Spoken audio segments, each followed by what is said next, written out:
Ethan se promène dans le parc, et ses yeux se posent sur un banc accueillant, près d'une fontaine tranquille. Sentant l'envie de faire une pause, il décida de s'asseoir. Des gens allaient et venaient sur le chemin voisin, certains pressés, d'autres flânant tranquillement. De jeunes mères poussaient des poussettes et des enfants faisaient de la trottinette ou du vélo, contribuant ainsi au pittoresque de la scène. Cela lui rappelle un beau parc de sa petite ville natale où il a passé son enfance.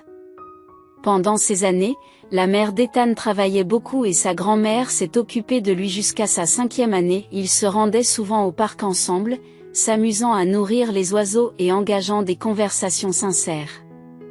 Alors qu'Ethan se souvient de sa grand-mère, un mélange de tristesse et de gratitude s'étale sur son visage. Elle avait été la personne la plus proche et la plus chère pour lui.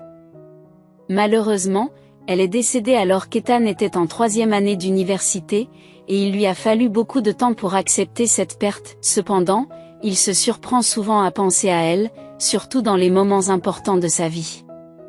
Avant même qu'Ethan n'entre à l'école, sa grand-mère avait remarqué ses aptitudes exceptionnelles pour les mathématiques. Elle pensait qu'il avait le potentiel pour devenir un ingénieur talentueux et accomplir de grandes choses à l'avenir. Ayant elle-même travaillé dans l'architecture, elle savait de quoi elle parlait. La mère d'Ethan, quant à elle, considérait que les éloges de sa mère étaient biaisés par l'amour, mais avec le temps, il est devenu évident qu'Ethan possédait vraiment des talents remarquables en mathématiques.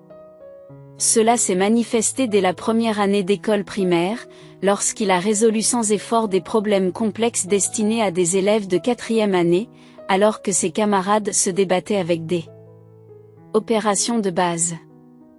L'enseignant a reconnu ses capacités et lui a confié des tâches supplémentaires pour qu'il reste concentré pendant les cours. C'est dommage que ton grand-père ne puisse pas être témoin de tes réussites, soupirait la grand-mère en jetant un coup d'œil aux nombreux diplômes de mathématiques d'Ethan. Le grand-père d'Ethan était décédé quelques mois après la naissance de ce dernier. C'était un chirurgien compétent, connu pour son dévouement et sa prévenance, et très respecté dans la ville. Il est décédé alors qu'il travaillait, victime de vertige, d'une vision assombrie et d'une oppression thoracique. Il a été immédiatement transporté au service de cardiologie, mais malheureusement, ils n'ont pas pu le sauver. La grand-mère racontait souvent des histoires sur son mari, peignant une image vivante et réaliste de lui dans l'esprit d'Ethan. D'une certaine manière, le grand-père d'Ethan est resté présent dans sa vie, même si son père le connaissait peu. La curiosité d'Ethan s'est développée, car il avait besoin de la présence d'une figure masculine à ses côtés. Bien que sa grand-mère et sa mère soient merveilleuses et attentionnées, elles ne pouvaient pas remplir ce rôle. Ethan avait besoin de quelqu'un avec qui parler de sujets masculins, faire du sport et se confier dans les moments difficiles. Pourtant, sa mère et sa grand-mère éludent habilement ces questions. « Ce n'est pas mon secret », disait sa grand-mère. Sa mère, quant à elle, changeait souvent de sujet ou plaidait l'occupation. Elle finit par céder. Il m'a quittée quand il a découvert que j'étais enceinte. Il s'est enfui. C'est l'histoire typique. Il venait de l'extérieur de la ville, prétendait être de la capitale, mais qui sait? Il a dit qu'il travaillait ici, il a raconté plein de mensonges, puis il s'est volatilisé. Tout ce que je sais, c'est son nom et l'endroit où il a vécu après son départ, raconte sa mère en soupirant lourdement. J'ai réalisé que je t'attendais. Même si mes parents me soutenaient. Je savais que je t'élèverais seule, avoue-t-elle. Après quelques mois, il est réapparu, mais en voyant mon ventre arrondi, il s'est enfui à nouveau. Il avait peur, je ne peux pas lui en vouloir, mais je suis reconnaissante de t'avoir. Voilà pour l'essentiel. Ce n'est pas une histoire agréable, alors s'il vous plaît, plus de questions, conclut-elle. Ethan, suffisamment mûr pour comprendre la difficulté de sa mère à raconter cette époque, comprit que sa frivolité passée avait compliqué les choses. Cette révélation a dissipé les illusions d'Ethan sur la figure héroïque de son père absent, un pilote, un marin lointain, un militaire. Ethan a vécu avec sa grand-mère jusqu'à l'âge de 11 ou 12 ans avant d'emménager avec sa mère. Celle-ci a loué un appartement à proximité de son lycée, mais Ethan continue de rendre visite à sa grand-mère bien-aimée tous les week-ends, nostalgique du confort familier de sa chambre d'enfant, de son chat et de l'ambiance de leur maison. Bientôt, Ethan s'éprend d'une jeune fille nommée Kim. Bien qu'ils soient dans des classes différentes, ils partagent l'éducation physique. Alors qu'Ethan n'excellait pas en sport, Kim se distinguait sans effort. Grande, mince et gracieuse comme une panthère, elle avait un nez droit, des sourcils foncés, des lèvres pulpeuses et joliment incurvées, et des yeux turquoise irréels. Kim savait qu'elle était belle et se comportait en conséquence, se mêlant souvent à la foule populaire. Il y avait un groupe de garçons qui possédaient un beau physique, des capacités athlétiques, de la confiance en soi et un grand sens de l'humour. Ethan, lui, n'entrait pas dans ce moule, mais il avait ses propres atouts. Il est rapidement devenu l'un des meilleurs mathématiciens de l'école. Il s'est avéré que sa grand-mère avait raison au sujet de son talent caché, qui s'est épanoui dans les murs de l'école spécialisée. Les enseignants le félicitaient, lui donnaient des conseils supplémentaires et lui confiaient des tâches plus difficiles. Un jour, pendant la récréation, Kim s'est approchée d'Ethan avec un sourire radieux. Elle se présente et mentionne qu'ils font de l'éducation physique ensemble. Ethan acquiesce faiblement, submergé par ses émotions et incapable de parler. Kim a expliqué avec hésitation que le mathématicien leur avait donné un devoir difficile, qu'elle n'arrivait pas à comprendre et que cela affecterait sa note finale. Elle s'inquiète de la colère de sa mère. Ethan a non seulement accepté d'aider Kim à faire ses devoirs, mais il était également déterminé à se surpasser. Il a accepté avec enthousiasme, espérant voir la joie dans les yeux turquoises de Kim. « Merci », s'exclame Kim.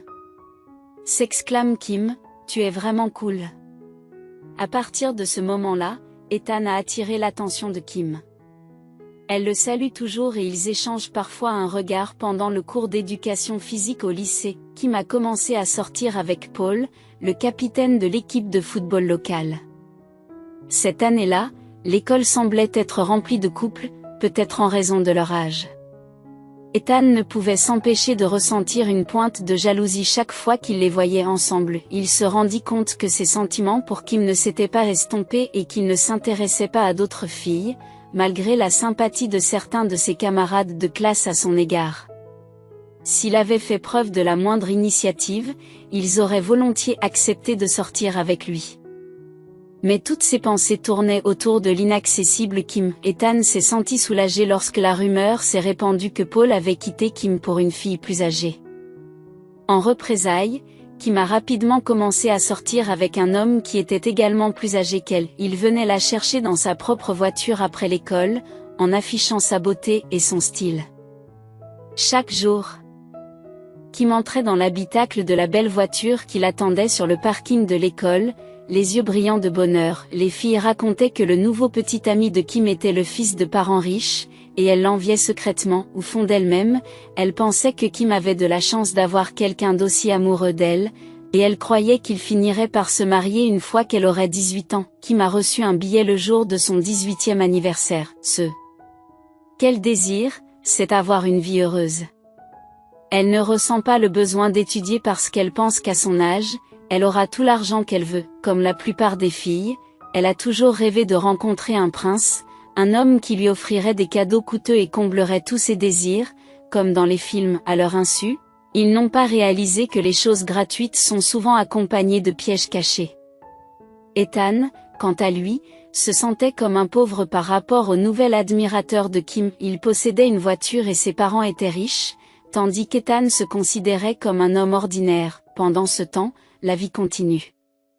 Ethan a obtenu son diplôme de fin d'études secondaires et est entré à l'université. Il finit par apprendre que Kim avait épousé son riche prétendant dès ses 18 ans et avait décidé de ne pas poursuivre ses études. Au lieu de cela, son beau-père lui avait trouvé un poste de secrétaire dans son entreprise. Kim bénéficiait désormais d'un salaire mirobolant, conduisait une nouvelle voiture de luxe, vivait avec son mari dans un appartement luxueux au centre de la ville et se rendait fréquemment à l'étranger pour des vacances. En bref, elle avait réalisé le rêve collectif des filles du quartier. Ethan, lui, se concentre sur ses études. Il se consacre aux cours, aux examens et aux projets, et son travail acharné finit par porter ses fruits. Il a été reconnu comme un jeune spécialiste prometteur et s'est vu offrir un stage dans une prestigieuse compagnie pétrolière. Obtenir un emploi dans cette entreprise n'était pas une tâche facile, car beaucoup de gens aspiraient à y travailler en raison des salaires nettement plus élevés que la moyenne régionale. Ethan a ressenti un mélange de bonheur et d'accablement lorsqu'il a reçu son premier salaire, mais il savait qu'il le méritait en raison de son dévouement. Il semble qu'Ethan ait tourné la page sur ses souvenirs de Kim et de leur amour de jeunesse. Les tourments et les inquiétudes concernant l'impossibilité de leur relation avaient disparu. Ethan avait même commencé à sortir avec une fille nommée Nina, avec qui sa relation était rapidement devenue sérieuse. Nina, qui avait 1 an de moins que lui et étudiait dans la même université, était douce, gentille et ouverte d'esprit. Elle était très intelligente et se passionnait pour l'architecture moderne. Ethan sentait que Nina l'aimait vraiment. C'était un sentiment agréablement surprenant de savoir que quelqu'un avait une affection aussi sincère pour lui. Cependant, Ethan ne ressentait pas pour Nina les mêmes émotions intenses qu'il avait éprouvées pour Kim à l'école. Néanmoins, il respectait Nina et voulait prendre soin d'elle. Il trouvait de la joie à la rendre heureuse et à la voir sourire. Ils étaient d'accord sur les questions importantes, se comprenaient souvent sans mots et finissaient même parfois leurs phrases. Pour Ethan, il s'agissait d'une relation harmonieuse. Il estimait que cela lui suffisait amplement et comprenait que les sentiments qu'il éprouvait pour Kim à l'école n'étaient qu'un engouement d'adolescent. Les passions varient d'un adulte à l'autre, car ils vivent le monde à leur manière, ce qui est tout à fait normal. L'essentiel est qu'ils se sentent heureux et en paix avec Nina. Le couple ne s'est pas précipité dans le mariage, c'était une décision mutuelle. Ils étaient déjà heureux ensemble. Au départ, ils souhaitaient tous deux faire carrière et devenir autonomes avant de fonder une famille. Les amis communs de Nina et Ethan n'ont jamais douté qu'ils finiraient par se marier. C'était attendu, surtout après qu'Ethan s'est vu offrir un poste à temps plein dans la même compagnie pétrolière à la suite de son stage. L'augmentation de salaire s'est accompagnée d'une augmentation du volume et de la complexité de ses tâches. D'autre part, lorsque Nina a reçu son diplôme, elle a été ravie d'être acceptée dans un cabinet d'architectes recommandé par le recteur. Ses yeux brillent de joie lorsqu'elle partage la nouvelle avec Ethan, qui comprend son enthousiasme. Nina a donc emménagé avec Ethan. À cette époque, Ethan avait déjà acheté un appartement grâce à un prêt hypothécaire et l'avait même rénové. Ils vivaient comme une unité cohérente, ressemblant à une vraie famille. Naturellement, ils avaient l'intention de se marier. Ils étaient tous deux d'accord pour ne pas avoir d'enfants pour le moment, mais ils voulaient officialiser leur lien. Nina rêvait d'un mariage d'été, où elle pourrait porter une robe blanche et légère, faire une séance de photos en plein air, puis une célébration au bord d'une grande rivière. Ethan apprécie toutes les idées de Nina, bien que son esprit soit principalement occupé par un autre projet important. En février, Nina a décidé de rendre visite à ses parents dans une ville voisine pour une période prolongée, coïncidant avec une semaine de congé qu'elle avait reçue à l'improviste. Ethan et ses collègues ont ainsi eu l'occasion d'obtenir un financement de la part de la direction de l'entreprise pour un projet important. Quelqu'un a suggéré de célébrer cette réussite et Ethan a accepté avec plaisir. Après des négociations intenses et éprouvantes, ils ont décidé de se rendre dans un bar du centre-ville, recommandé par l'un des collègues et amis proches d'Ethan, qui leur a assuré que le bar proposait une musique live exceptionnelle, une bière délectable et des femmes séduisantes. Aucune objection n'a été soulevée. Le bar est animé, la quasi-totalité des tables et des sièges sont occupés. L'administrateur réussit toutefois à trouver un petit canapé dans un coin pour Carl, un habitué du bar. Le groupe s'installe confortablement et se lance dans une conversation animée, des blagues et des rires. Ils savourent le sentiment de victoire et planifient l'utilisation des fonds durement gagnés, envisageant un avenir plein de rêves. Leur concept novateur est susceptible de générer des bénéfices substantiels. Soudain, Ethan n'arrive pas à croire ce qu'il voit. Les souvenirs de Kim dans leur jeunesse ont envahi son esprit, provoquant un tourbillon d'émotions et un pouls accéléré. Bien qu'il soit devenu une personne adulte et bien établie, il ressentait toujours un lien profond avec elle, réalisant que ses sentiments pour elle n'avaient pas diminué avec le temps. Ethan fut émerveillé lorsqu'il aperçut Kim debout au comptoir, engagé dans une conversation avec une serveuse. L'échange de sourires entre eux indique une relation amicale, et le sourire captivant de Kim attire son attention. Ses longs cheveux, couleur chocolat au lait, tombaient librement sur ses épaules, ses beaux yeux turquoises, posés sur un visage bronzé, conservaient une certaine allure, mais il y avait maintenant une qualité subtile dans ses yeux, peut-être une tristesse ou une anxiété cachée. C'est quelque chose qu'Ethan n'avait pas remarqué pendant leurs années d'école, Kim était vêtue d'une robe tricotée émeraude, mettant en valeur ses jambes fines, qu'elle associait à des baskets d'hiver volumineuses, créant un look semi-sportif mais élégant. Elle se dirigea ensuite vers un coin de la salle, devenant invisible de l'endroit où Ethan était assis. Déterminé à ne pas la perdre de vue, il se leva rapidement et suivit discrètement les filles. Ethan réussit à apercevoir Kim se faufiler dans l'arrière-salle et décida de l'attendre patiemment. Il savait que leur rencontre était inévitable, cependant, il était rempli d'inquiétude et d'anxiété, répétant dans sa tête des phrases décontractées et sans engagement. Enfin, la porte s'ouvrit, à la surprise d'Ethan, Kim lui sauta presque dans les bras, la voir vêtue de l'uniforme du personnel du bar, un t-shirt noir, un jean moulant noir, un tablier gris et un badge portant le nom de Kim, laissa Ethan perplexe. Comment est-ce possible? Elle était mariée à un homme riche et était censée mener une vie sociale glamour, pas servir des plateaux dans un bar. Alors que Kim s'apprête à passer devant Ethan, celui-ci trouve le courage de l'interpeller. Kim, c'est vraiment toi? Elle s'arrêta et le scruta attentivement, une lueur de reconnaissance apparaissant dans ses yeux. Kim sembla soudain embarrassé et sourit maladroitement avant de répondre, « Oui, c'est moi, et tu es Ethan, n'est-ce pas? » « Waouh, tu es devenu un tel homme. » Remarquant son changement d'attitude, Ethan remarque, « Qu'est-ce que tu veux dire ?» Kim sourit avec charme, « Saviez-vous que le temps a souvent un effet merveilleux sur les gens comme vous, Ethan ?» C'était incroyable de voir à quel point ce compliment de Kim montrait clairement sa sympathie. En un instant, Ethan retrouva son assurance et sa force. Curieusement, il demanda à Kim si elle travaillait au même endroit.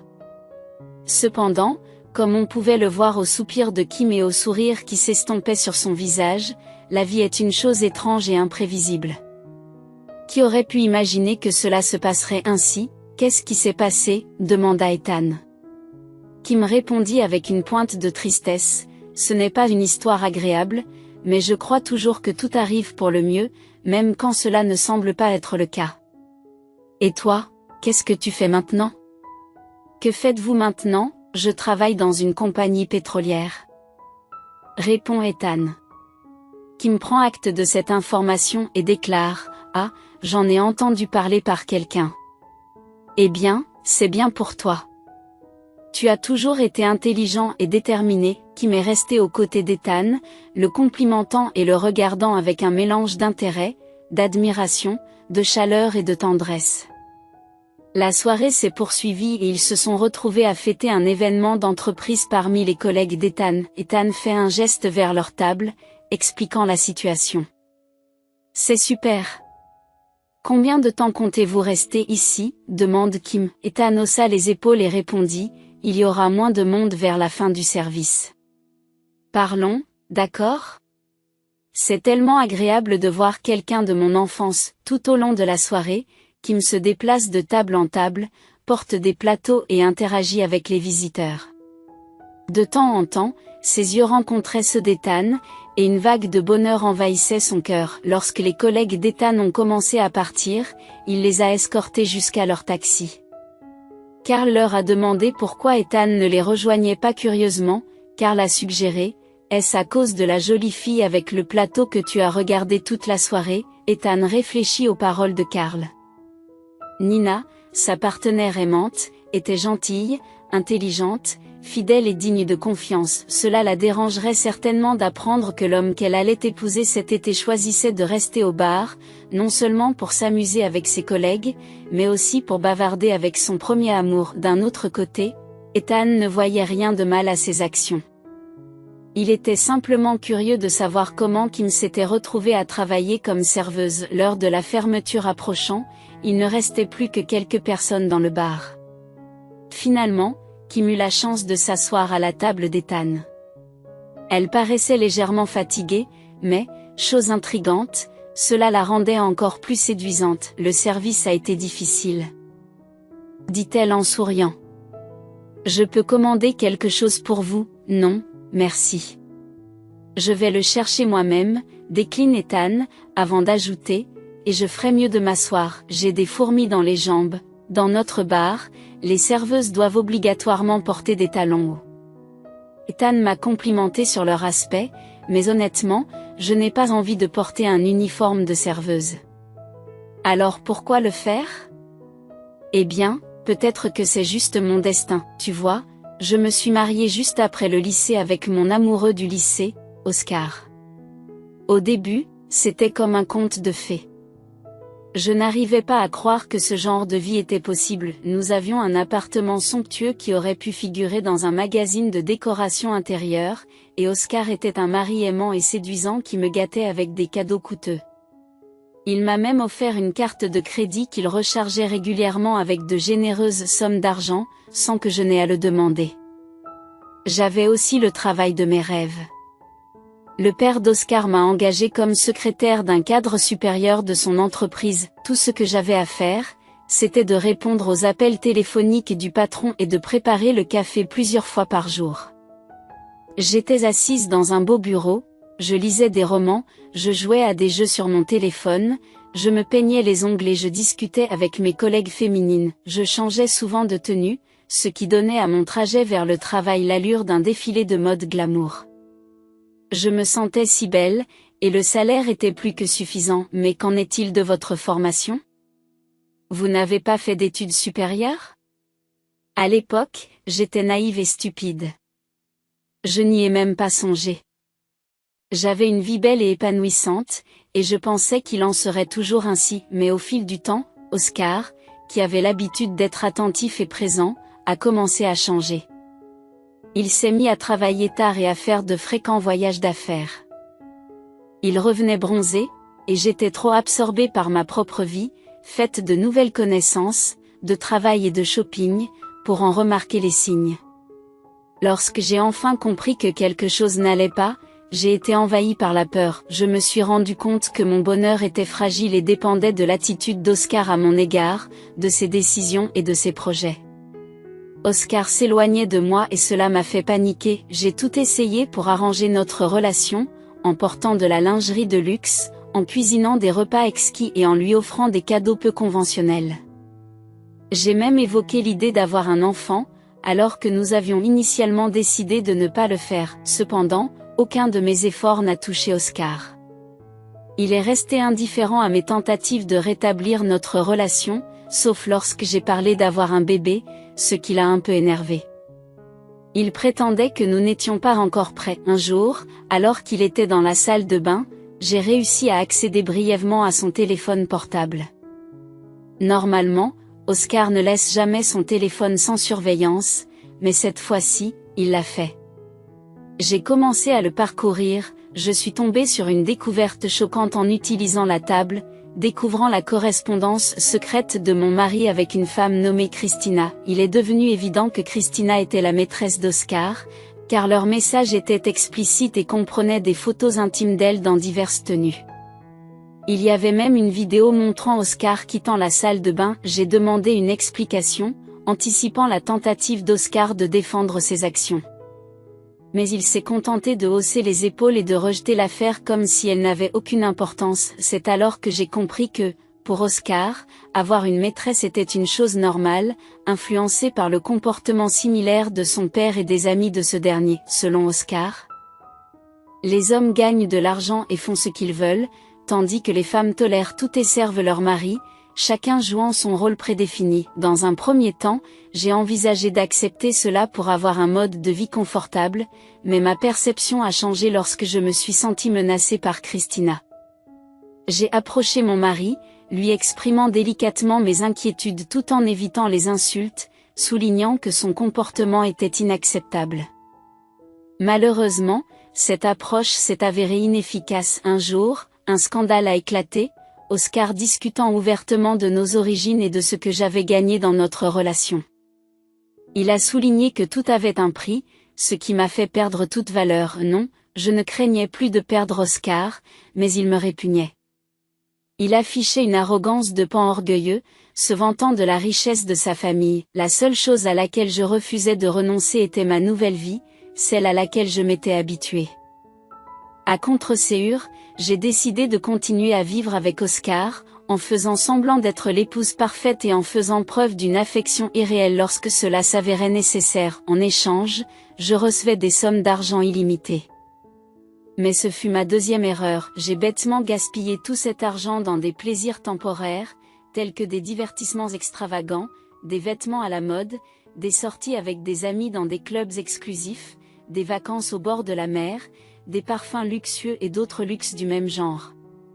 Ces distractions m'apportaient un sentiment de bonheur éphémère, puis vint le jour où Oscar m'informa avec désinvolture que nous divorcions, traitant l'affaire comme s'il s'agissait d'un problème insignifiant. J'ai eu l'impression que le sol s'était dérobé sous mes pieds. J'ai compris que je devrais retourner chez mes parents, car tous les biens acquis en commun étaient enregistrés au nom du père d'Oscar. Après le divorce, j'ai réalisé que je ne recevrais rien, ce qui était d'autant plus grave que je n'avais ni profession ni économie, a déclaré Kim en soupirant, et de poursuivre. Je m'excuse d'être aussi direct, mais je ne peux plus tout garder à l'intérieur. Tu as toujours été compréhensif et sage au-delà de ton âge, et ça me fait du bien de te parler comme ça. Ethan l'écoutait en silence, la regardant avec de la sympathie et de l'amour dans les yeux. Encouragé par sa présence, Kim a continué à raconter son histoire. Je ne pouvais pas rester avec ses parents, alors j'ai dû vendre certains de mes vêtements de marque et des bijoux mis en gage juste pour payer le loyer pendant 6 mois. Ensuite, j'ai commencé à chercher un emploi. Malheureusement, j'ai été licenciée de l'entreprise de mon ex-beau-père. Après de longues recherches, j'ai finalement trouvé un emploi de serveuse dans un bar local. En fait, j'aime bien travailler dans ce bar. La musique est bonne et les gens sont sympas, dit Kim en souriant enfin. Ethan s'est excusé en disant « Je suis vraiment désolé, Kim, cela doit être incroyablement difficile pour toi. » Kim a répondu « Ce n'est pas grave. D'une certaine manière, c'est mieux ainsi. Nous n'avons jamais eu la possibilité d'avoir des enfants, sinon j'aurais été liée à lui pour toujours. Honnêtement, je suis contente de m'être débarrassée de lui. Il m'a toujours traitée avec condescendance, comme si j'étais en dessous de lui. À l'époque, je pensais que c'était sa façon de montrer son attention, son soutien et son amour, mais c'était loin d'être le cas. Sa nouvelle femme ne sera pas heureuse avec lui non plus. Changeant de sujet, Kim interroge Ethan sur sa propre vie. Parlez-moi de vous. Tu as quelqu'un? Ethan a menti pour une raison ou une autre, en disant « Je n'ai personne. Je suis célibataire », il ne pouvait pas se résoudre à parler de Nina à Kim, incapable de trouver la force ou la volonté de le faire. La soirée s'est poursuivie assis à une table près du mur.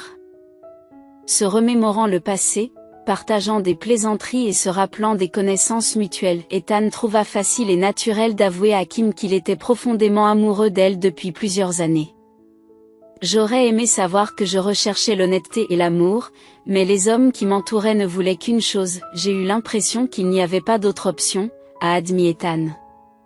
Ils ont décidé de passer la nuit à explorer la ville, ne voulant pas se séparer.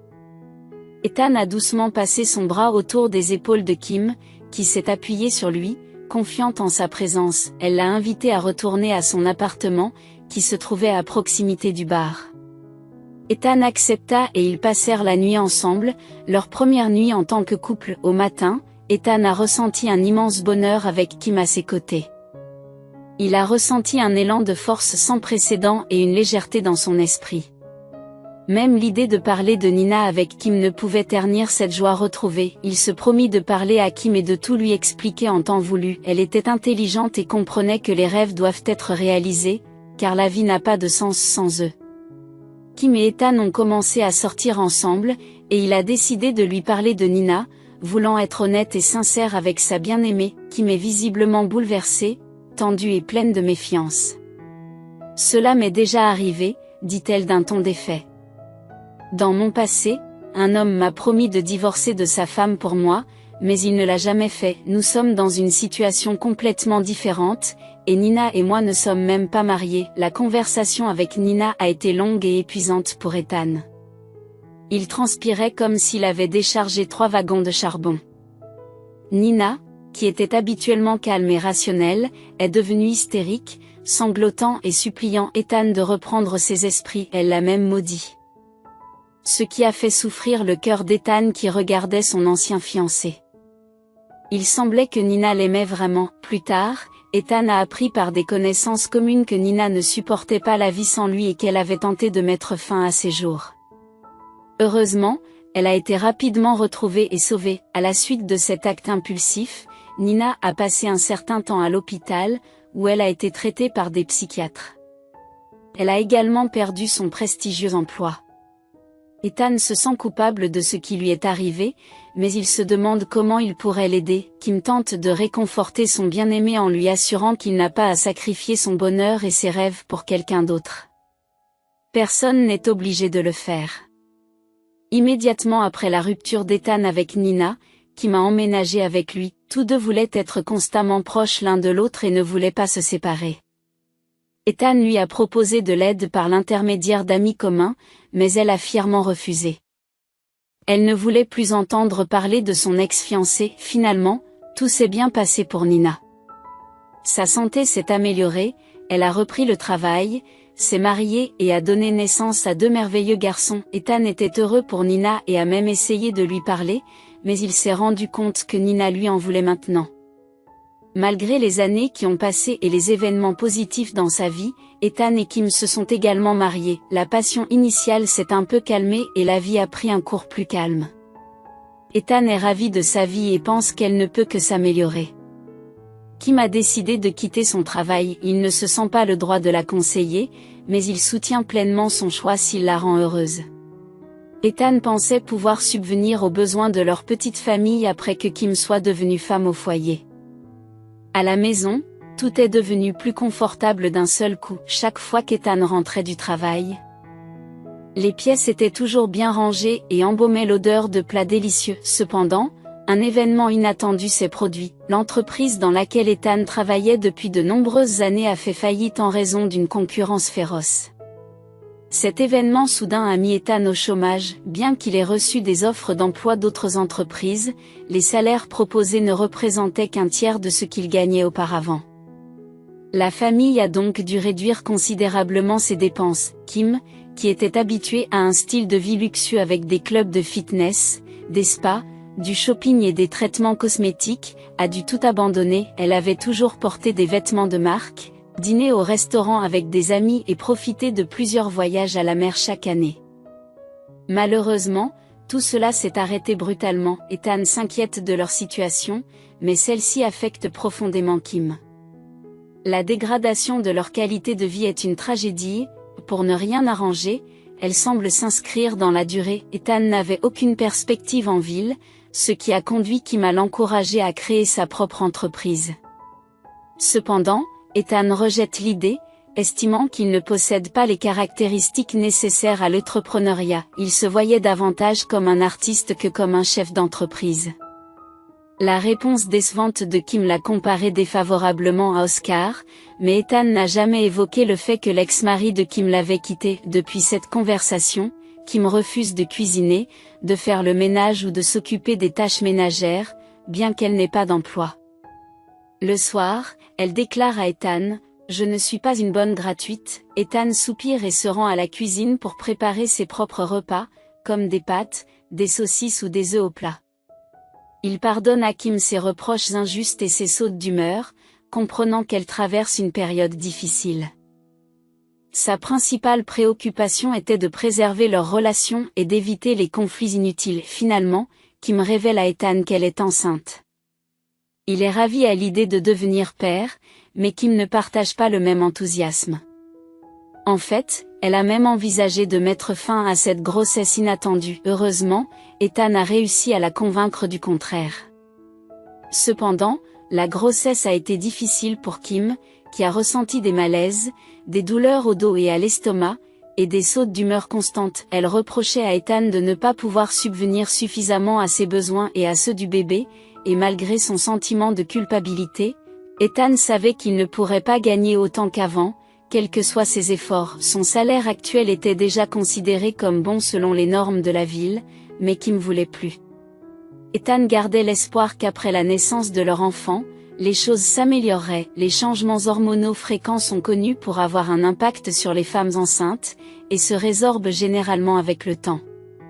Cependant, dans la situation de Kim et Ethan, la normalité leur a échappé. Au retour du travail d'Ethan, un spectacle déconcertant l'attendait. Leur fille pleurait dans le berceau tandis que Kim, muni d'écouteurs, restait absorbé par les médias sociaux. Ethan a délicatement abordé le sujet de l'éducation des enfants, soulignant le besoin d'attention, de chaleur et de soins de leur bébé, en essayant de ne pas l'offenser. En réponse, Kim, les yeux froncés, a rétorqué avec colère, « La gâter ?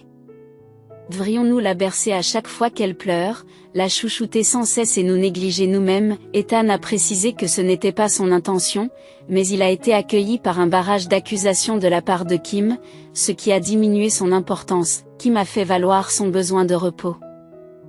Après avoir enduré les 9 mois angoissants de la grossesse et les soins 24 heures sur 24 et 7 jours sur 7 de leur nouveau-né, sans aucun répit, lorsqu'Ethan a proposé des alternatives comme une semaine à la mer ou l'embauche d'une nounou, Kim s'y est opposé avec véhémence, insistant sur son autonomie. Sa voix dégoulinait de haine et de mépris, laissant Ethan sans voix et avec un sentiment d'échec. Il se souvient d'une Kim plus gentille, à une époque où les finances étaient plus stables, et s'accuse de la dégradation de leur relation et de son incapacité à subvenir à leurs besoins. Malgré les efforts d'Ethan pour partager les responsabilités domestiques et l'embauche d'une nounou, Kim est restée insatisfaite. La première nounou a souligné les lacunes de Kim, ce qui a conduit à leur séparation. La nounou suivante, moins bavarde, a accordé à Kim une certaine liberté, lui permettant de rencontrer des amis et de s'occuper d'elle-même, bien qu'elle soit limitée par rapport à la vie qu'elle menait avant la maternité. Ethan a assuré le soutien financier de ses loisirs, comprenant le besoin de se détendre de temps en temps. Pourtant, le comportement de Kim a continué à peser sur leur relation. Au fil du temps, la femme s'est éloignée de plus en plus d'Alec et d'Ethan, menant sa propre vie. Elle rentrait rarement chez elle, ne se montrant que le matin dans un état d'ébriété. Ethan espérait que son comportement était le résultat temporaire d'une dépression postpartum, l'aimant toujours malgré ses problèmes. Cependant, à l'approche du premier anniversaire d'Alec, rien n'a changé. Ethan observait souvent les autres mères lorsqu'ils se promenaient avec Alec ou l'emmenaient à la clinique, remarquant leur immense tendresse et l'attention qu'elle portait à leur bébé, ce que Alec n'avait jamais connu. Sa mère est restée froide et indifférente, ne lui témoignant de l'affection physique qu'en cas de besoin et ne jouant jamais avec elle. Ne chantant jamais et ne lui récitant jamais de poèmes. Pour tenter d'améliorer l'état mental de Kim, Ethan a essayé de créer une entreprise afin d'assurer sa stabilité financière. Malheureusement, ses efforts ont échoué, entraînant la perte de ses économies. Il a également envisagé de demander l'aide d'un psychologue familial pour Kim, mais il craignait la résistance de cette dernière. Cependant, avant qu'il n'ait eu l'occasion d'en discuter avec sa femme, un événement important s'est produit qui allait tout changer. Un jour, Ethan a été retardé au travail et est rentré plus tard que d'habitude. Kim était toujours absente. La nounou, une femme gentille qui supportait sans se plaindre des horaires de travail irréguliers, s'occupait de Alec en l'absence d'Ethan. Reconnaissant de l'aide de la nounou, Ethan l'a laissé partir et a préparé le dîner pour lui-même. Alec dormait déjà profondément dans son berceau quand Ethan est entré dans la chambre qu'il partageait avec Kim. Un sentiment déstabilisant l'envahit alors qu'il examine la pièce, réalisant que quelque chose ne va pas. Il était évident qu'il y avait moins d'affaires appartenant à Kim. Désespéré, Ethan a ouvert de force le tiroir de sa femme, découvrant que beaucoup d'objets avaient disparu, y compris les bijoux qu'il lui avait offerts à une époque où ses finances étaient plus stables, ainsi que ses robes de marque bien aimées et d'autres possessions chères. Kim n'avait pas tout pris, mais seulement les objets les plus chers et les plus précieux. Il était clair que leur fille ne figurait pas sur cette liste. C'est alors qu'Ethan a trouvé dans le placard de la cuisine une note qui contenait les réponses qu'il cherchait. Kim avait rencontré George, un homme d'affaires allemand, sur les réseaux sociaux. Ce qui avait commencé par une correspondance informelle s'était rapidement transformé en une relation sérieuse. Il s'est avéré que George avait même rendu visite à Kim à plusieurs reprises et qu'ils avaient passé du temps ensemble, tombant de plus en plus amoureux l'un de l'autre et faisant des projets pour l'avenir. La note révélait que Kim avait demandé le divorce lorsque Kim, la femme d'Ethan, lui a confié leur fille et a déclaré qu'elle renonçait à leur mariage. Il a eu l'impression de perdre pied. C'est comme s'il n'avait jamais existé dans sa vie. Elle lui a laissé la liberté de choisir ce qu'il ferait de leur enfant, l'élever lui-même ou la placer dans un orphelinat.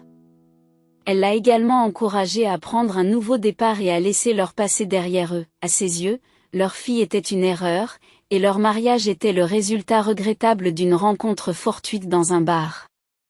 Ethan avait espéré qu'il y ait quelque chose de spécial entre eux, mais leurs différences se sont avérées insurmontables. Malgré tout, il souhaitait sincèrement que Kim trouve le bonheur personnel. Ethan n'en revient pas que Kim ait pu suggérer de placer leur fille, Haley, dans un orphelinat. Comment pouvait-elle être aussi froide et calculatrice? Il s'accroche à l'espoir que Kim reprenne ses esprits et retrouve sa gentillesse, son attention et sa compréhension d'antan. Peut-être que leurs difficultés financières n'étaient pas insurmontables, ils avaient dû se serrer la ceinture, mais ils avaient encore tout ce dont ils avaient besoin. Finalement, Ethan s'est rendu compte que Kim n'était restée avec lui que pour sa richesse. Elle était en détresse et cherchait quelqu'un qui pourrait la sortir de la pauvreté, la soutenir et s'occuper de ses problèmes financiers. Et c'est ce qu'elle a trouvé en lui. Au début, Kim était satisfaite, profitant de l'amour profond d'Ethan pour elle. Cependant, lorsqu'il a perdu son emploi bien rémunéré et que leur situation financière s'est détériorée, elle a cherché une autre solution. Depuis ce jour, Ethan n'a plus vu ni entendu parler de Kim. À part une photo d'elle sur sa page de médias sociaux, il a essayé d'entrer en contact avec elle, mais ses tentatives ont été immédiatement bloquées. Ethan pensait que Kim finirait par éprouver des remords pour avoir abandonné leur enfant, mais cela ne s'est jamais produit. Il a angoissé à propos de Kim pendant un certain temps, jusqu'à ce qu'un autre problème pressant réclame brusquement son attention, le diagnostic d'une maladie sanguine rare chez Haley. Le médecin a expliqué qu'il s'agissait d'une maladie génétique et qu'elle se serait manifestée tôt ou tard. Haley n'avait que 4 ans à l'époque, et le couple s'est retrouvé plongé dans des examens interminables et des traitements continus. Au départ, Ethan espérait que la médecine moderne aurait les solutions nécessaires pour stabiliser l'état de sa fille. Cependant, il découvre que Haley est atteinte d'une maladie du sang particulièrement insaisissable et qui ne cesse de s'aggraver. La petite fille était constamment fatiguée et Ethan cherchait désespérément du soutien et des conseils. Ethan envisage de tendre à nouveau la main à son ex-femme.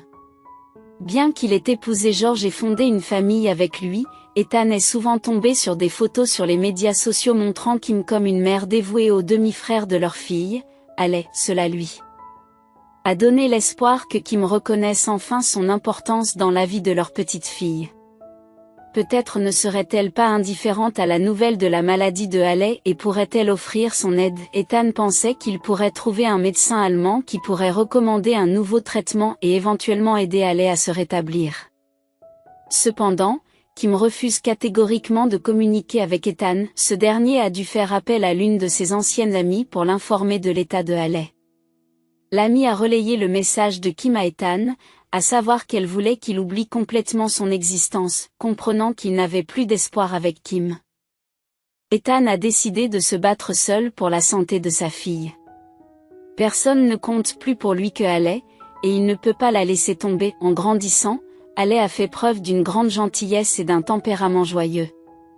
Malgré sa maladie, elle cherchait à trouver de la joie dans les choses les plus simples de la vie. Ethan s'émerveille de voir sa fille prendre plaisir à des merveilles ordinaires qui ne l'avaient jamais captivée auparavant. Un papillon glacé perché sur une feuille d'un jaune éclatant, la danse gracieuse des flocons de neige dans l'air, ou un chat espiègle se faufilant dans un troupeau de pigeons. Haley pointait ces moments du doigt et s'exclamait « Papa, c'est si beau !» Ethan se rendit compte que sa fille avait raison. Il s'agissait de choses vraiment remarquables qui méritaient d'être admirées. Il chérit chaque moment libre qu'il a avec Haley, se délectant de leurs conversations et faisant des projets pour leur avenir ensemble. Haley aspire à devenir artiste et à voyager dans le monde entier pour participer à des expositions. En regardant ses dessins, Ethan a vu son potentiel, il l'a même inscrite à un cours d'art, qu'elle n'a malheureusement pas pu suivre en raison de sa maladie et de son incapacité à aller à l'école maternelle. La maladie insidieuse l'a affaiblie, la rendant vulnérable aux infections. Ethan a toutefois trouvé une solution. Il s'est arrangé pour que le professeur de dessin se rende chez eux, et elle a immédiatement établi un lien avec Haley. Il était impossible de ne pas être enchanté par le rayonnement de cette petite fille. Ethan a travaillé sans relâche pour maintenir Haley en vie et poursuivre son traitement. Les frais médicaux n'étaient pas à la portée d'Ethan. Malheureusement, l'état de santé de sa fille ne s'améliore pas, laissant les médecins perplexes. Ethan se demandait quelle nouvelle l'attendait lorsqu'il rencontrerait les professionnels de la santé. La nature rare et génétiquement complexe de la maladie rendait la situation encore plus difficile. Malheureusement, la chance n'a pas été du côté de sa fille dès sa naissance. Les médecins s'accordaient à dire que la maladie était si rare que seule une poignée de spécialistes dans le monde se penchaient sur son étude. Les listes d'attente pour consulter ces experts étaient terriblement longues et les traitements exorbitants en raison de la nature unique de chaque cas, qui exigeait un examen scientifique approfondi. Si certains patients connaissent une rémission, d'autres n'ont aucun répit. Ethan suit avec attention les quelques médecins qui se consacrent à percer les mystères de la maladie qui emporte lentement la vie de sa fille. Dans tout le pays, seuls les docteurs Dumont et Campbell sont spécialisés dans ce domaine. Cependant, obtenir un rendez-vous avec l'un ou l'autre était un défi insurmontable. Les files d'attente étaient formidables, et le simple fait d'obtenir une consultation avec ces éminents professionnels de la santé obligeait Ethan à envisager de contracter un prêt. Pour ajouter à la difficulté, leurs emplois du temps étaient réservés 1 an à l'avance, ce qui rendait toute aide immédiate impossible. La frustration s'empare d'Ethan alors qu'il s'obstine à essayer d'obtenir un rendez-vous, mais se heurte chaque semaine à la même réponse décourageante: il n'y avait plus de place disponible. On lui a conseillé de rappeler dans 1 mois ou 2, avec l'infime espoir qu'un rendez-vous se libère. L'impuissance et la dévastation l'assaillent alors qu'il voit sa fille, Haley, s'éteindre chaque jour, s'affaiblir et pâlir, reflétant les ombres sous ses grands yeux turquoises, qui rappellent ceux de sa mère. Après avoir interrompu son travail, Ethan a accompagné Haley au centre d'hématologie de la capitale pour un cours d'entretien. Bien qu'il ne s'agisse pas d'un remède définitif, il offre un répit temporaire. Ethan, en serrant les dents, espère de précieux mois et années pour sa fille. Pourtant, même les médecins dévoués, qui ont consacré leur vie à combattre de telles maladies, pourraient ne pas détenir la clé de sa guérison. Conscient des incertitudes, Ethan persévère, souhaitant ardemment que sa fille fasse partie des quelques chanceux qui sortiront vainqueurs de la maladie. La routine quotidienne consistait à emmener Haley à la clinique pour les procédures nécessaires, puis à retourner dans l'appartement qu'il louait. Ethan espérait qu'après le traitement, Haley verrait son état s'améliorer. Ce cycle de maladies, d'hospitalisation, de médicaments, d'injections, de perfusions, de transfusions sanguines et de procédures médicales complexes est devenu une partie familière, bien que douloureuse, de la vie d'Haley. Pendant un certain temps, Haley s'est rétablie et a même pris du poids. Ses joues roses sont revenues et ses mouvements se sont animés. Ethan avait espéré un résultat similaire cette fois-ci, mais ce ne fut pas le cas. Haley est restée faible et indifférente, cessant même ses activités artistiques en raison de sa difficulté à tenir crayon et pinceau. Elle passait des journées entières confinée dans son lit. Ethan a cherché des réponses auprès des médecins, mais ceux-ci se sont contentés de hausser les épaules, attribuant son état à l'impact de la maladie sur les enfants comme Haley. Une approche individualisée et une assistance ciblée ont été jugées nécessaires. Tout se résume à l'urgence de consulter le docteur Campbell ou le docteur Dumont pour Haley. Ethan a tenté de faire admettre sa fille pour une observation permanente, mais les médecins ont rejeté la demande, affirmant qu'il n'y avait pas d'indication urgente et que l'état de Haley était stable. La frustration d'Ethan grandit lorsqu'il réalise que sans l'intervention de ses spécialistes, le sort d'Haley semble bien sombre après la rééducation. Déterminé à ne pas repartir les mains vides, Ethan a décidé de trouver ses médecins à tout prix. Il envisage de s'introduire chez eux, d'attendre en dehors de leurs heures de travail ou même de s'infiltrer dans une salle d'opération pour attirer leur attention. Les conséquences étaient sans importance, il était déterminé à obtenir ce dont sa fille avait besoin. Actuellement assis sur un banc public en face du lieu de travail du docteur Dumont, Ethan attend patiemment, conscient que le docteur Campbell est parti à une conférence internationale. Il imagine très bien le médecin, un homme d'âge moyen, légèrement plus âgé que lui, avec des cheveux noirs, des yeux bruns attentifs, des pommettes bien dessinées, un nez droit et un menton fort. Ethan avait fréquenté la clinique, attendant le docteur Dumont, s'assurant qu'il était là quand elle dormait. Bien qu'il ne puisse pas rester absent trop longtemps, le désespoir et la volonté de faire n'importe quoi persistent dans l'esprit d'Ethan. La colère, la haine et l'envie envers les parents d'enfants en bonne santé ont envahi ses pensées ces derniers jours. L'âme d'Ethan a été consumée. Il luttait contre ses troubles intérieurs, se considérant toujours comme quelqu'un de bien. Cependant, dans les circonstances actuelles, il était prêt à commettre des actes terribles pour sauver sa fille. Il était même prêt à prendre en otage le docteur Dumont pour aider sa fille. Sa tristesse fut brusquement interrompue par une voix claire et mélodieuse. Ethan fut surpris de trouver un jeune garçon assis à côté de lui sur le banc. L'enfant, âgé d'environ 7 ans, avait des yeux bleus captivants, un nez en bouton parsemé de taches de rousseur et une expression curieuse. Ses cheveux blonds, hirsutes et mal entretenus, avait quelque chose d'attachant. Le garçon semblait venir d'une famille bienveillante mais en proie à des difficultés financières. Ses vêtements étaient démodés, probablement hérités d'un autre enfant, et ses baskets étaient poussiéreuses et usées. Cependant, sa chemise était propre et bien repassée. « Pourquoi es-tu triste ?» demande à nouveau le garçon. Ethan répondit, « Oh, ce n'est rien. Je suis juste perdu dans mes pensées. » Non, insiste le garçon. Je vois bien, mais ne t'inquiète pas. Tout va s'arranger. Parfois, les choses commencent mal, mais elles finissent par s'améliorer. Ethan ne peut s'empêcher de sourire. En regardant dans ses yeux bleus clairs, il y voyait une innocence et une luminosité qui dégageaient une énergie unique. « Pourquoi vous promenez-vous ici tout seul ?» demanda Ethan, inquiet qu'un si jeune enfant ne soit pas accompagné. « Où sont tes parents ?» Ethan jeta un coup d'œil autour de lui, inquiet pour la sécurité de l'enfant. « Je suis seul, » explique le garçon. « Aujourd'hui, ma grand-mère est malade, alors je suis venu ici pour voir mon ami. Nous nous attendons l'un l'autre tous les jours. Nous nous aidons mutuellement. » Ethan sourit et dit, « On dirait que ton ami et toi avez un vrai lien. Entretenez cette amitié, il est rare de trouver un tel lien. » Le garçon sourit à son tour, révélant ses dents de devant manquantes, ce qui rend son sourire à la fois amusant et attachant.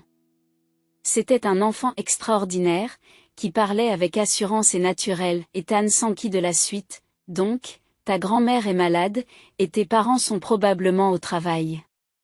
C'est pour cela que tu es seul ici ? Ta grand-mère sait-elle où tu es ? Où es-tu parti sans le lui dire ?» Le garçon le rassure en disant, « Elle le sait. Ne t'inquiète pas, je suis un grand garçon. Je suis un grand garçon. Je comprends tout et je sais qu'il faut être prudent avec les étrangers. » Ethan poursuit la conversation, désireux d'en savoir plus sur la situation du garçon. « Tu me connais ?» demande Ethan, surpris. « Je suis un étranger pour toi, et pourtant tu me parles. » Le garçon lui répond innocemment, « Tu as l'air d'être quelqu'un de bien. » Les yeux d'Ethan se sont remplis de larmes devant la confiance et l'innocence de l'enfant. La façon dont le garçon le qualifie de bon, sans se douter des lourdes pensées qui pèsent sur son esprit, lui fait chaud au cœur. Ethan était prêt à commettre un crime pour le bien de sa fille, et pourtant ce garçon voyait la bonté en lui. Néanmoins, vous devriez vous méfier des étrangers. Les gens peuvent être imprévisibles. Tu sais, tes parents ont dû te le dire, avertit Ethan. Le garçon secoua la tête, je ne connais pas mes parents, je ne me souviens même pas d'eux, c'est ma grand-mère qui s'occupe de moi. Mes parents sont morts quand j'étais très jeune. Ils ont eu un accident de voiture. J'étais aussi dans la voiture, mais j'ai survécu sans aucune blessure. Ma grand-mère dit toujours qu'un ange m'a sauvé parce que je dois encore grandir et faire de ce monde un endroit meilleur. Au fait, je m'appelle Travis. Et toi? Je m'appelle Ethan, poursuivit-il. Une femme vêtue d'un manteau vert passa devant eux avec un chariot rempli de pâtisseries fraîches. Ethan ne peut s'empêcher de remarquer le regard nostalgique de Travis. Il se rendit compte que le garçon venait d'une famille visiblement pauvre et qu'il devait avoir faim. « Travis, as-tu pris un petit déjeuner aujourd'hui » demande Ethan, l'inquiétude se lisant sur son visage. « Un ami m'a donné un sandwich, mais c'était il y a longtemps, » répondit le garçon. Il était évident qu'il avait faim, mais il n'osait pas le demander à cause de sa pudeur et de sa timidité. Ethan rattrapa la vendeuse et acheta 2 petits pains gonflés au raisin. Il en tend une à Travis, qui la dévore immédiatement comme un loup affamé. C'était un plaisir de voir l'appétit de l'enfant pour la brioche, surtout après la tentative infructueuse d'Ethan de nourrir Allie avec du porridge toute la matinée. Elle n'avait rien mangé récemment. « Et la deuxième brioche est pour toi ?» demanda Travis. « Pourquoi ne la manges-tu pas ? C'est délicieux. »« Non, c'est pour ma fille, » répondit Ethan. Il se dit que Allie aimerait peut-être goûter au moins un morceau de la savoureuse pâtisserie. Il serait heureux si elle pouvait en manger ne serait-ce qu'un quart. « Waouh, tu as une fille. Comment s'appelle-t-elle ? Quel âge a-t-elle ? demanda Travis. Elle s'appelle Allie. Elle vient d'avoir 6 ans. Pourquoi ne l'as-tu pas emmenée au parc ? Il fait si beau. On aurait pu aller se promener ou courir, explique Ethan. Tu vois, Travis, Allie est malade. Elle a de la fièvre, demanda l'enfant naïf, qui ne savait probablement pas qu'il y a des maladies plus graves dans le monde. Non, c'est plus grave que ça. J'aimerais qu'elle n'ait que de la fièvre.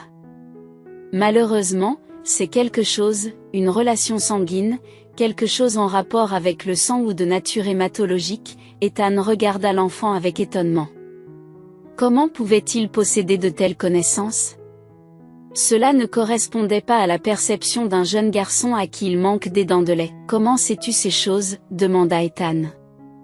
Mon ami connaît bien les maladies. Il partage des informations avec moi de temps en temps, explique Travis. Tu sais, ta fille a besoin d'air frais et d'émotions positives, ajouta-t-il. Ethan acquiesça en soupirant. Travis continuait à le surprendre par la profondeur de sa compréhension. Cependant, la fragilité d'Allie l'empêchait de s'aventurer dans le parc. Dans ce cas, laissez-moi lui rendre visite chez vous. Votre maison est loin ? Propose Travis. Quand je serai grand, je veux devenir médecin. Je sais déjà comment réconforter ma grand-mère en posant ma main sur son front. Ethan s'inquiète du fait qu'Allie rende visite à des inconnus, mais Travis lui assure qu'il a un don pour juger les gens et qu'il peut facilement identifier les personnes mal intentionnées à distance. Ethan réfléchit un instant. D'un côté, cet incroyable garçon avait raison, Allie avait effectivement besoin d'émotions positives. Ethan s'est efforcé de trouver des moyens d'apporter de la joie à sa fille, qui ne s'intéressait ni aux jouets, ni aux dessins animés, ni aux friandises en raison de son état. De plus, elle manquait d'interaction avec les autres enfants. L'offre alléchante de Travis semblait apporter une solution. Ethan a reconnu les risques possibles mais a décidé d'aller de l'avant pour le bien de Allie. Travis rayonnait, était ouvert et sensible. Si ce petit garçon pouvait apporter ne serait-ce qu'une fraction de bonheur à Allie, Ethan pensait que le risque en valait la peine. Lorsqu'Ethan et Travis sont entrés dans l'appartement, Allie ne dormait plus. Elle était allongée sur le lit, fixant le plafond d'un regard vide. Sa curiosité fut piquée lorsqu'elle aperçut le garçon inconnu que son père avait amené avec lui. En se soulevant sur les coudes, elle demanda « Qui est-ce » Travis se présente et dit « C'est moi, Travis. Ton père et moi sommes devenus amis. Je suis venue te rendre visite. » Je m'appelle Allie, répondit-elle en montrant de l'intérêt. Ethan est heureux d'entendre sa voix. Auparavant, sa fille s'était montrée indifférente à tout, mais maintenant, elle s'engageait avec enthousiasme dans la conversation. « Papa, peux-tu sortir mon dossier avec les dessins ? Je veux les montrer à Travis, demanda Haley. Travis a grimpé sur la couverture à côté de Haley, et elle a commencé à montrer ses œuvres d'art. Il a regardé les dessins avec un réel intérêt, et Haley a raconté l'histoire de chacun d'entre eux. Ils ont tous deux apprécié le moment, se délectant de la compagnie de l'autre. Ethan ne pouvait s'empêcher de sourire à l'excitation de sa fille lorsqu'ils passaient du temps ensemble. Il se dirigea vers la cuisine, prenant un moment pour préparer le dîner. Il espérait que la présence de Travis encouragerait Haley à bien manger. Les rires remplissaient la pièce de temps en temps, ce qui surprenait Ethan puisqu'Haley ne souriait que rarement ces derniers temps.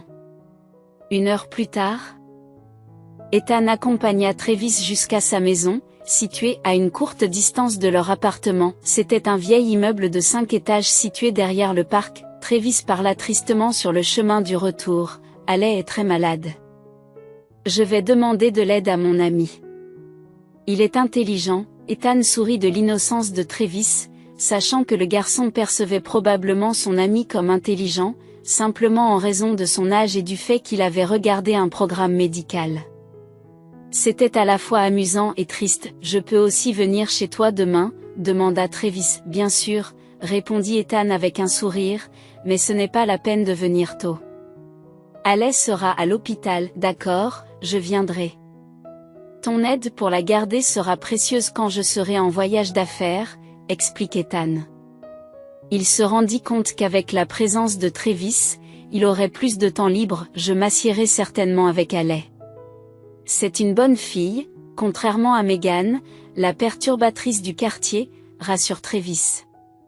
Haley est très douée pour le dessin. Le lendemain, Travis tint sa promesse et arriva à l'heure convenue. Haley l'attendait avec impatience, préparant même un jeu de société pour s'amuser ensemble. Ethan laisse les enfants pour s'occuper de ses propres responsabilités, mais une fois de plus, le docteur Dumont ne s'est pas présenté à la clinique. Déçu, Ethan retourne à l'appartement et trouve Haley endormie. Il remarque qu'elle est encore plus pâle que d'habitude. Elle va de plus en plus mal, dit Travis en regardant Ethan avec des yeux désespérés. Je peux venir avec mon ami demain? Il va certainement l'aider. C'est la personne la plus intelligente et la plus gentille au monde. Bien sûr, vous pouvez venir avec votre ami, a permis Ethan, se sentant contrarié par la détérioration de l'état de sa fille et l'absence du médecin. Plus on est de fous, plus on rit. Haley sera heureuse de rencontrer votre ami et je suis sûre que je le serai aussi. Le lendemain commença comme tous les autres jours. Ethan réveilla sa fille et tenta de lui donner du porridge et des fruits. Haley réussit à manger quelques cuillerées mais refusa le reste, demandant sans cesse quand Travis arriverait. Cependant, le garçon était en retard. Ethan ne put s'empêcher de supposer que son nouvel ami ne leur rendrait pas visite ce jour-là. Peut-être que sa grand-mère l'avait occupé. Le plan de Travis avait été déjoué, ou peut-être s'était-il laissé emporter à jouer avec quelqu'un et avait-il oublié. Travis était très sociable et avait une multitude d'amis partout. Cependant, la sonnette tant attendue retentit enfin. Ethan se demanda si Travis était arrivé seul ou avec un ami, comme il l'avait prévu.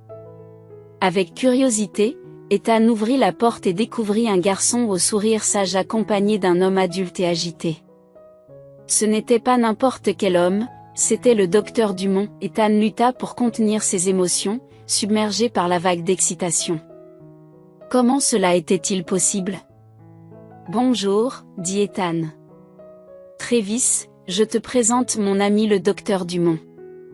Rappelez-vous, vous n'aviez pas le droit de l'emmener avec vous, il est ici pour aider Haley. 2 années se sont écoulées depuis ce jour extraordinaire. Ethan se retrouva à nouveau dans la capitale, assis sur le même banc dans le parc. C'est le printemps, le mois d'avril est en pleine floraison, le feuillage vert venait d'émerger, peignant les alentours de teintes vibrantes. Le ciel était d'un bleu serein et la lumière chaude du soleil éclairait la terre de son éclat. Ethan observe Travis et Haley depuis son banc. Les enfants dessinaient joyeusement sur le trottoir et s'amusaient, ayant tous deux beaucoup grandi pendant cette période, acquérant plus de maturité. Travis, au seuil de l'adolescence, possédait toujours ses yeux ouverts familiers et son sourire charmant, mais il avait également acquis de la taille, de la force et de la résistance.